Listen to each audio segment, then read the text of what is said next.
တိတံဝိပဿနာတရားတော်မြတ်ကိုကျင့်ရဲ့ကျုပ်ကိုပွားများအားထုတ်တော်မူကြကုန်သောယဟန်ယောဂီသာမဏေအမျိုးသားဒီလရှင်မျိုးသမီးယောဂီသူတော်စင်များစွမ်းမြဘုံပေသုံးဆောင်နေရဲ့တွေ့ဘောဓနာဒုက္ခစွမ်းသာကြောင်းပေါ်သို့ကြွရောက်တော်မူကြပါအဲသို့ကြွရောက်တဲ့အခါမှာလည်းကိစ္စတော်ဝကိစ္စနာမိတိပါဇာနာတိတော်ရင်လည်းပဲတော်တယ်လို့ခတရားလေးရှိရပါမယ်ထီတော်ဝထီတော်မိတိပါဇာနာတိရရင်လည်းပဲရတယ်လို့ခတရားလေးရှိရပါမယ်နိသိတော်ဝနိသိနာမိတိပါဇာနာတိထိုင်ရင်လည်းပဲထိုင်ရလို့ခတရားလေးရှိရပါမယ်သေတော်ဝသေတော်မိတိပါဇာနာတိ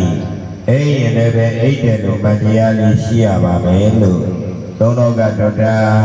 သဗ္ဗညုတဘုရားရှင်ကိုတော်မြတ်ကြီးမိမ္မာတော်ဘုရားဒီနေကြီး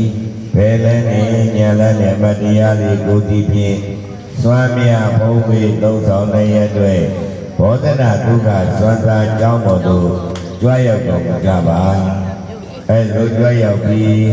ဇောဝနာရောက်လို့ရက်ချင်တဲ့စိတ်ကလေးကနေစားပြီးတော့ရက်ချင်နေမဲ့ခန္ဓာကိုယ်မရင်းမရကြောက်စားတဲ့ကဲ့သို့တည်ခဲ့သည်ရှိသောရက်ခဲ့သည်ရှိသောရက်တယ်မှအဲ့ဒီတော့ထိုင်ရင်းတဲ့စိတ်ကလေးပြည့်ပေါ်လာအောင်ပဲအဲ့ဒီထိုင်ရင်းတဲ့စိတ်ကလေးကစလို့ထိုင်ရင်းနေမှခန္ဓာကိုယ်နေတဲ့တရားကိုကြာသွားတဲ့အခါမှာတော့ထိုင်နေမှအဲ့ဒီတော့ဇောဝိုင်းကိုကြည်တာရှုတာမြင်တာ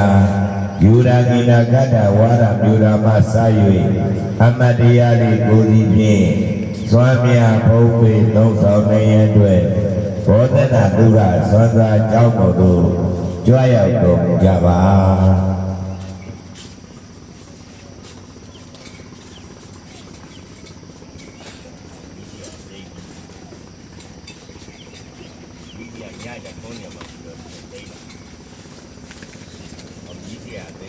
Iya,